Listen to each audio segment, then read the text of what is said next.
اهلا وسهلا في قصه ولا مناظر. بقول لك ايه يا كابتن، الفيلم ده قصه ولا مناظر؟ النهارده هنتكلم عن الافلام الرمزيه.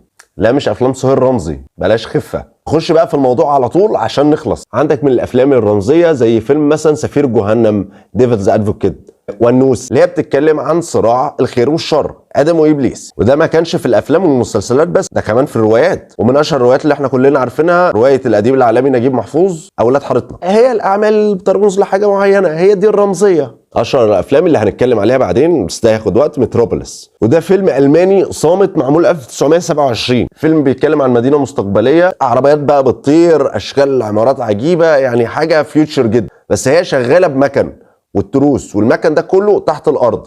ففي العالم العلوي اللي فيه صفوة المجتمع، في العالم السفلي اللي هي الطبقة الكادحة، وبين لك الفرق بين الاثنين. المهم ابن صاحب متروبوليس البلدة المستقبلية دي نزل شاف حال الفقراء تحت، والمهم الطبقة اللي هي الهاي كلاس اللي عايشة فوق دي بيوريكم عايشين ازاي وحجم الفساد اللي عايشين فيه والشهوات والملذات اللي عايشين فيها. فهم مش الحلوين، بالعكس ده هو بيبين لك ان فرق الطبقات غير عادل. طبعا من الافلام اللي احنا عارفينها فيلم سنو بيرسر، اللي هو الطبقه العليا والطبقه السفلى، والطبقه العليا ازاي بتتحكم في الطبقه السفلى وهم عايشين في قطر، يعني انتوا عارفين القصه. حتى هانجر جيمز، المدينه الفاضله التي تتحكم في الفقراء وبتجيبهم ان هم يقتلوا في بعض. النوع ده من الافلام من الانواع اللي بتخلي الواحد يبتدي يشغل دماغه كتير. هو الموضوع مش موضوع استمتاع بالفيلم وبس، لا، بيخليك تبص للمجتمع وللعالم ولحياتك نظرة أعمق. الحوار السريع ده ليه؟ عشان الفيلم ده. فيلم النهاردة Triangle of Sadness.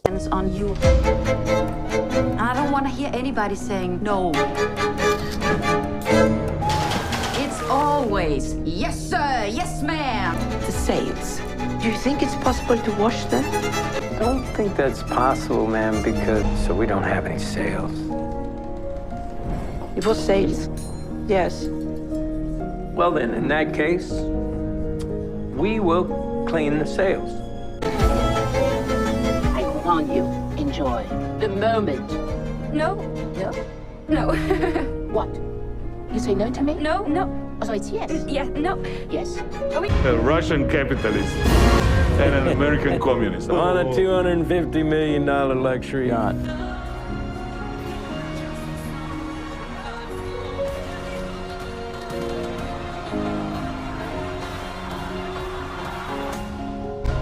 This is really bad.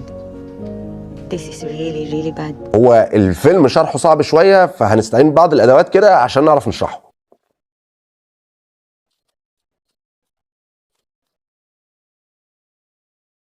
طيب كده تمام.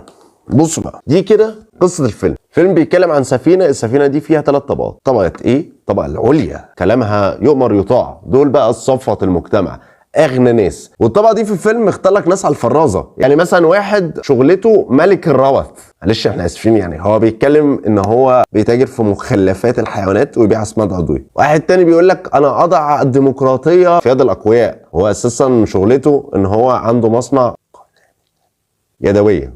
يعني عندك شويه عينات ما يعلم بها الا ربنا في الطبقه العليا، هو متحكمه في دول اصلا. الطبقه دي بقى هي اهم طبقه، الطبقه دي اللي بتخدم على الطبقه دي مباشره، وبالنسبه لهم كلام الطبقه اللي اعلى منهم يؤمر يطاع. عمرهم ما يقولوا لا للطبقه دي، كل ما قالوا يس اكتر تبس بتاعهم زاد.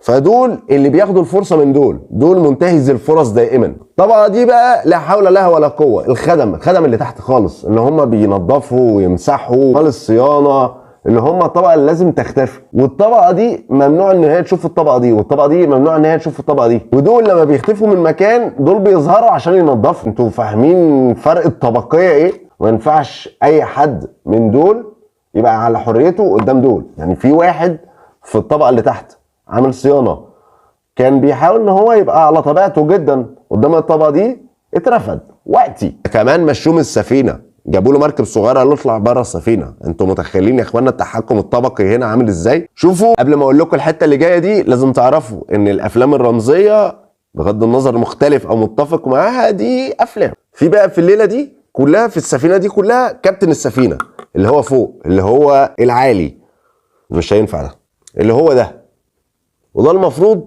قبطان السفينه او ربان السفينه او رب السفينه. يعني هو القبطان ده طول الفيلم مختفي، قاعد في اوضته على طول بيشرب. هو مش عايز يقابل حد لان هو شاف الطبقات دي قبل كده وشافهم عاملين ازاي، فهو مش عايز يقابلهم.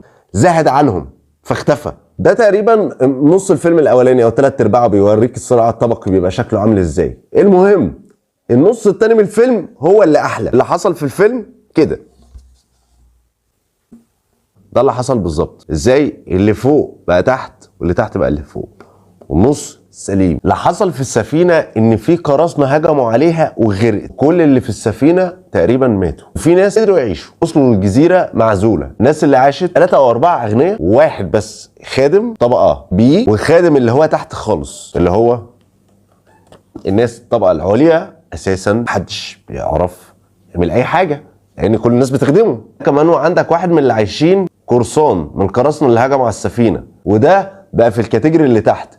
يعني هو كمان متعايش مع الاغنياء اللي بقوا فورا عادي، في حين ان طيب سي الخادمه هي الوحيده اللي بتعرف تصطاد، تولع نار، تعرف تعمل كل حاجه، مش عايزه حد تعتمد عليه. لكن للاسف الطبقتين اللي فوقيها يعتمدوا عليها. استغلت الموضوع فبقت القائده، بقت متحكمه فيهم لدرجه ان هي الامر الناهي على الجزيره، وبتستغل سلطتها لاغراض شخصيه، وبقت مش شخصيه طيبه، بقت قائد مستبد. لدرجه ان الطبقه دي بتحاول تتملق الطبقه دي وتنافقها عشان بس يا دوبك تطلع درجه. انت متخيل؟ دي بقى يا معلم هي دي الكاتيجوري، اخطر كاتيجوري، المستغله لاي حاجه، لانها في النص هتخدم اللي فوقيها وهتؤمر اللي تحتيها، ملهاش دعوه بقى مين اللي طلع مين اللي نزل. مستغلين الفرص درجه اولى. لا فيلم دماغ كده. احنا طبعا فهمنا قصه الفيلم عامله ازاي. احب اقول لكم ان الفيلم ده خد جائزه السعفه الذهبيه في مهرجان كان، او انا بسميها الصفعه الذهبيه. مختلف او متفق مع فكره الفيلم، لكن في ناس بتحب هذه النوع من الافلام، وده من احسن الافلام اللي ليها علاقه بالرمزيات. طب سريعا كده هنشوف الفيلم ده مترشح ليه في الاوسكار. اولا بيست بيكتشر، انا شايف ان هو من ال5 الاقوياء. انا مش فاكر هل الافلام اللي بتكسب في كان بتكسب في الاوسكار، مش عارف يعني. حد يفكرني كده في فيلم كسب السعفه الذهبيه في كان وخد اوسكار؟ ما اعرفش، ما اظنش. هو انا شايف ان هو من ال5 الاقوياء في الكاتيجوري دي، لكن متهيألي لا. بيست دايركتور روبن اوستلاند. فيلم كان بادي، كان اخراجه حلو، كان فيه شويه كادرات لطيفه في الاول، بعد كده الموضوع ابتدى يقل شويه. انا حاسس ان هو عادي، لان انا شايف ان بطل الفيلم هي القصه والسيناريو. اخراج لا ما اظنش. رايتنج اوريجينال سكرين بلاي طبعا ممكن ياخد طبعا. هو رغم ان هو قدامه Everything Everywhere All at Once، Bunches of Inisherin، Fabelmans وتار، وهو Triangle of Sadness. ادي كده 5. Triangle of Sadness ممتاز، يعني انا مش عارف اختار مين فيهم. هو الاختيار صعب. هل هو ممكن يكسبها؟ احتمال كبير جدا على فكره، ان كمان القصه الكتابه نفسها هي بطله العمل.